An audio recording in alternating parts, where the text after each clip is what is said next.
Mr. Mayor, invited guests, ladies and gentlemen, welcome and thank you for joining us this afternoon.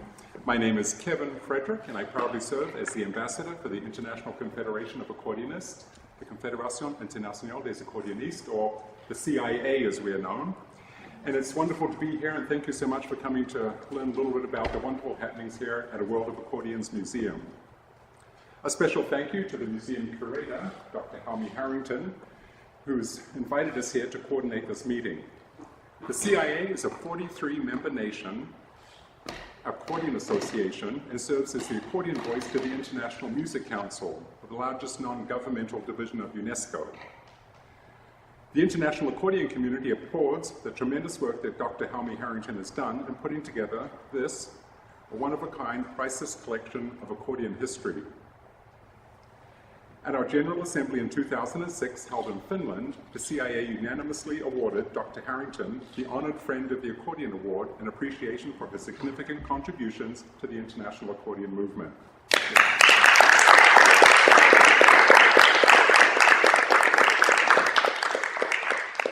The most recent initiative at the CIA has been the formation of the World Accordion Museum Alliance, whereby we aim to coordinate the efforts of accordion museums and collectors around the world. We aim to ensure that the historical culture of our instrument is protected for all to enjoy. Our common responsibility is to preserve our cultural heritage, encourage discoveries, and tell our story for future generations. We are very proud that our World of Accordions Museum is joining this vision and proudly serves as a founding member of this alliance. We look forward to working with Helmi on this exciting global initiative. The World of Accordion Museum aims to carry out international missions in association with the CIA, affording the opportunity to discuss and reflect on museum and heritage-related issues, such as documenting and digitalization of accordion heritage information is found in various cultures, developing a digital platform where information can be researched and shared, creating a global database of instrument collections utilizing recognized museum standards, exploring enhanced business modules for museums' financial sustainability, and building alliances and partnerships within and outside of the museum field to ensure future generations of museum leadership and collection entrustment. So we're delighted that you joined us here today, and we're very pleased to welcome a few of our international guests who I'd like to invite to say just a few words. First, I'd like you to welcome Dr. Herbert Scheibenreich from Austria, who serves as the Vice President of the Confédération Internationale des Accordéonistes. Please welcome Dr. Scheibenreich.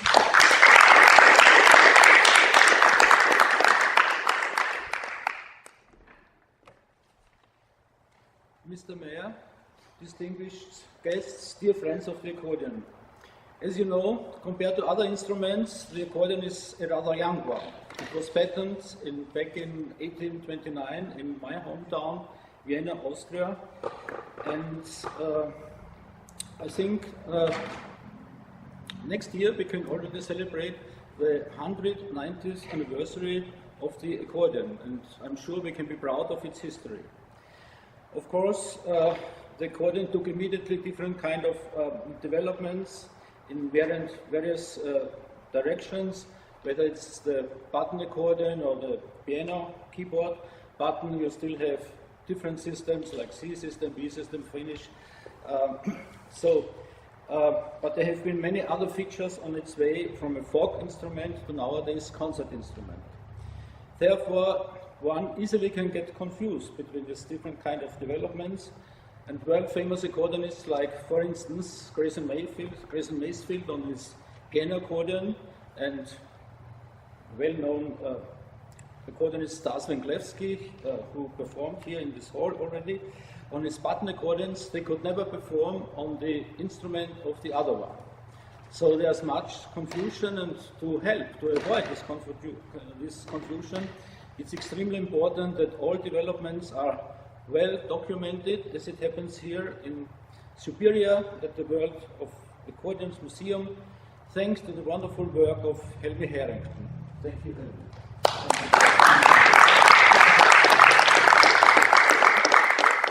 It's my third visit here to Superior, to the World of Accordions Museum, and I'm always eager to learning about her new initiatives regarding maybe opening new departments of the museum, organizing concerts or the celebration of the World Accordion Day, and many other kind of activities. As Kevin already said, in our globalized world, it's very easy now to establish contacts between museums all over the world. And finally, the so-called World Accordion Museum Alliance was founded to establish this contact between different countries, between museums nowadays in Austria, China, Finland, Germany, Italy, New Zealand, Russia, Sweden, USA, and many more. I think my colleague will tell you more about it, and thank you very much for your attention.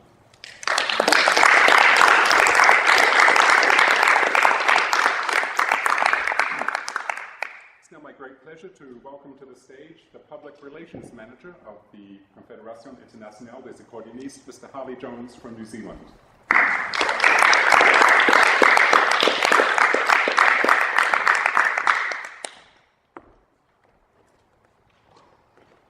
Thank you, Mayor, and distinguished and invited guests. It's a great pleasure to be here. This is my first visit to Superior. I was very excited when the CIA decided to create a World Accordion Museum Alliance and gave it a great deal of importance by the very people that put on that committee. They're all from the executive of the CIA. And I know amongst those members, this World Museum Accordion Alliance is considered one of the most important tasks for the future by the CIA. As Public Relations Officer, a big part of my work is to promote and publicise. And I believe that the CIA will be able to work through its 43 country members to really promote the great facility that is here. We can also do other things like encourage accordion artists that are coming to the United States on a tour to set aside a couple of days to come here and make a concert as a gift to the people of Superior, and also a gift to the museum to help with fundraising and to help with promoting. The CIA, through its many, many contacts, is going to be able to do an excellent job of adding strong promotion to the promotion that's already happening through the social media with a new website by this museum. And the CIA, by making a real effort at promotion, can attract many thousands of people to come here in the near future. This will also increase the value of the museum to the community of Superior, and even more important, make sure that the vast majority of accordionists in North America come to regard this facility as a national treasure for the accordion. Helmy Harrington has done a wonderful job, and this really truly is a national treasure for accordion for North America. So thank you for that, Helmy.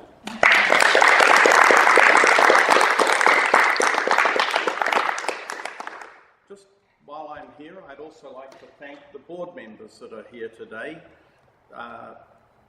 They are led so ably by Helmy Harrington, and their support is, of course, vital and crucial for the future success of the museum.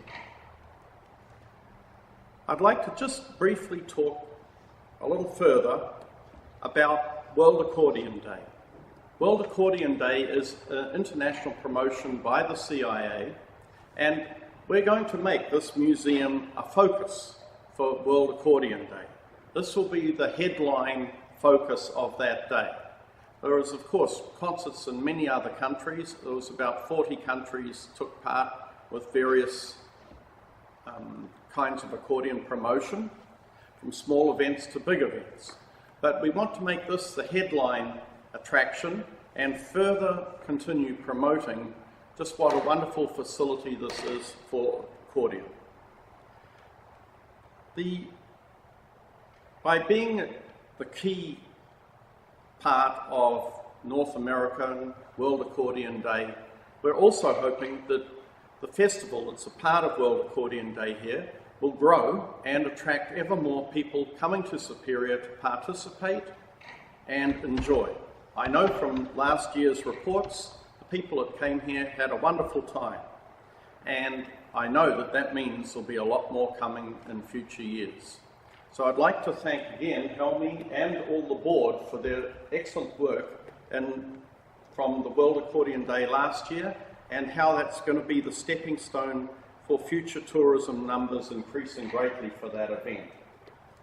We in the CIA do promise that we will do our part to really drive traffic and public interest all over the world to this marvellous facility and encourage our great artists to also come here and perform, as well as visit and encourage the supporters of fine accordion music to come here at the same time to hear those people. So I want to thank you all for the opportunity to come here and the opportunity to say a few words to you all. It's greatly appreciated, and all I can say as public relations person is just watch this space in the next few years. Thank you.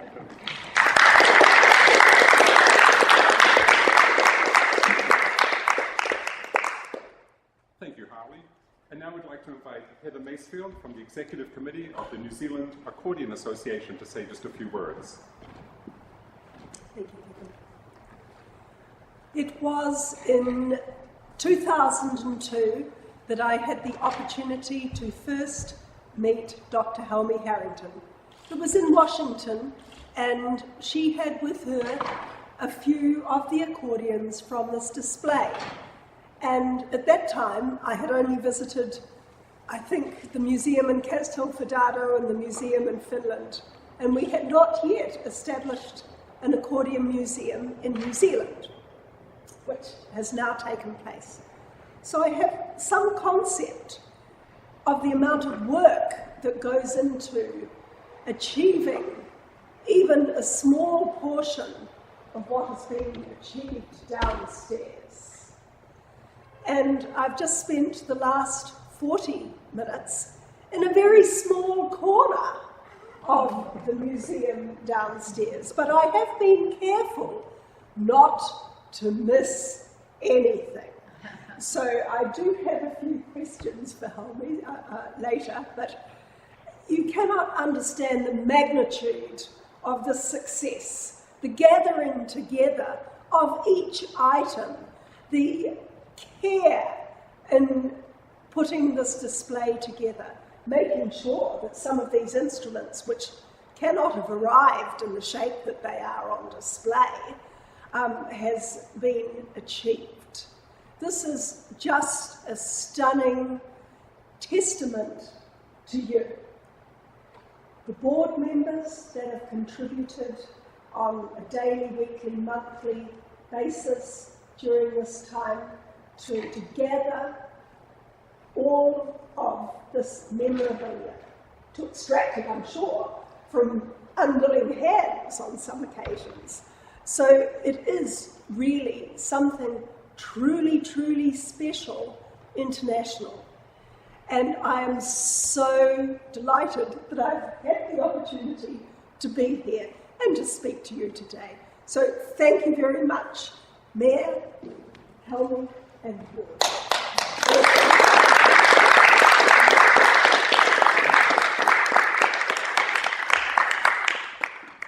Thank you, Heather. And now it's my great pleasure to welcome the curator of this wonderful museum and the one and only Dr. Helmi Harrington.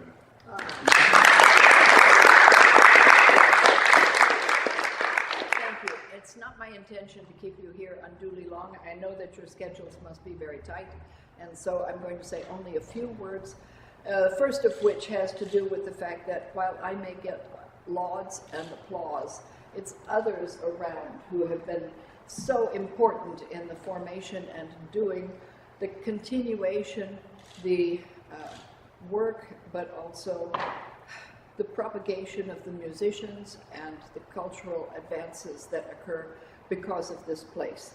And I thank everyone here. Let me acquaint you first with our board members.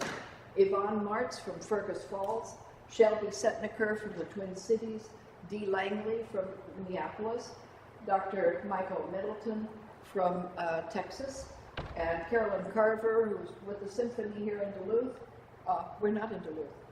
And Roger Schmitz, who's an engineer in the Twin Cities. And these are all not only brilliant people, but good workers. In addition to that, I have 60 students, and of that, a large percentage have been involved in keeping the place beautiful, keeping it up. This is a large building, in case you haven't noticed. And truthfully, the Belknap Street hasn't been helpful to us at all lately. But we hope it will be beautiful in near future.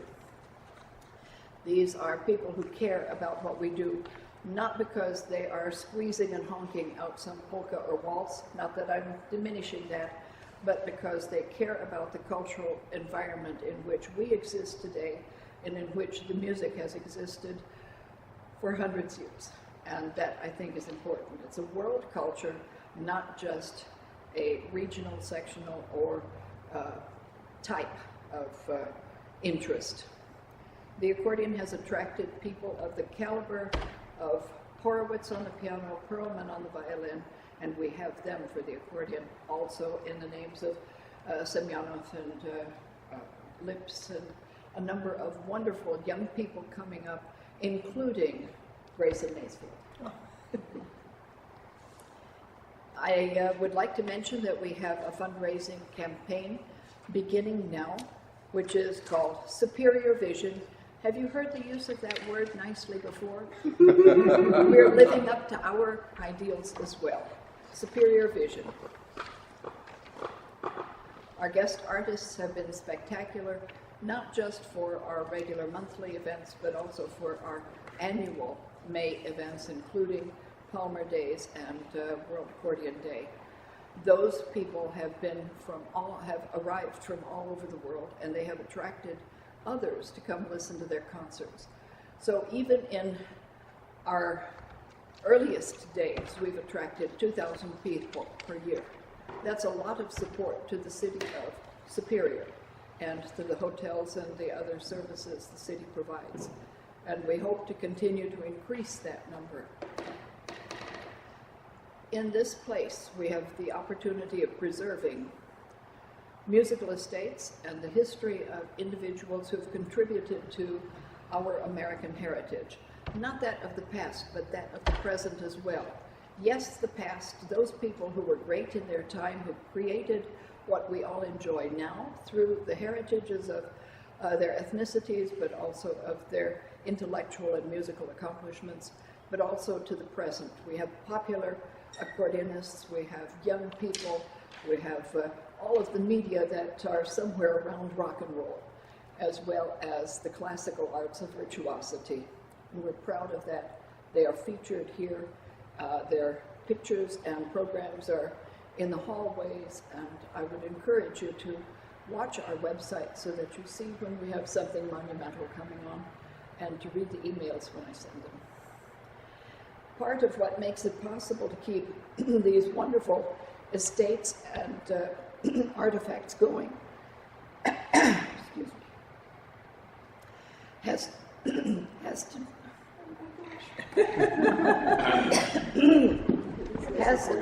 thank you. Thank you, ma'am. Thank you. I bet you think it's water. It has to do with the fact that I teach the only accordion repair technicians college in the United States. I began it at Red Wing Tech and have carried it on in our Duluth location and also here. That technical school brings people from all over the world because there's no other place to go, and it helps us to maintain the instruments, of which there are 1,300 downstairs in the museum. They don't take care of themselves, they need help annually, and we have people who, like David Beer, please come say something, David, have come to deal with the learning of repair. And by the way, Yvonne Marks is our accordion lady of Fergus Falls. She's a graduate of the repair school. And Shelby has gone through seminars, as have almost everyone here. So I'm grateful for these people who make it possible to continue on. David? For 25 years or so, I've really wanted to repair accordions and have finally had the opportunity to make that happen. And the school here has been an amazing resource for that. Not only have I had exposure to piano accordions, the most common accordions around, but also every other style of accordion that exists. I've also been exposed to a great deal of history and evolution of the technology, which has been really helpful in getting a good grasp of how to attack different problems that are happening in accordions. And everywhere I go, people are like, we need accordion repair people. So it's definitely a need, and I feel honored to be able to be here and also to supply that need. Thanks.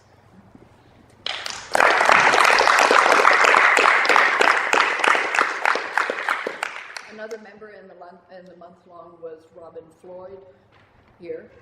And we have, like I say, about 36 people who have reached certification status, who are now full-time, self-employed or otherwise employed people in the industry.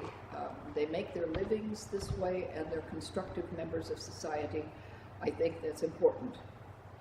In the process, we have also online resources, not only for repair projects, but also other aspects of what we do in this building. And I'd encourage you again to investigate the website which Kevin has put together. We have some sales of instruments and other items that are difficult acquisition offered that way, and of course they help to support what we do. We have educational resources that will be more increasingly put online, some of which are free and which would serve the entire populace. Now, if I may, I would like to gather everyone together and walk downstairs to the museum, and let me give you a quick tour of what's there.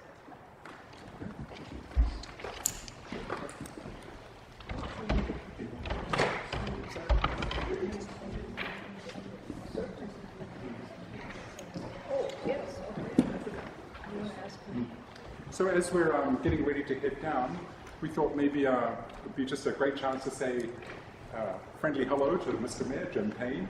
And Mayor Payne, if you'd like to say a couple of words, you're more than welcome to come up and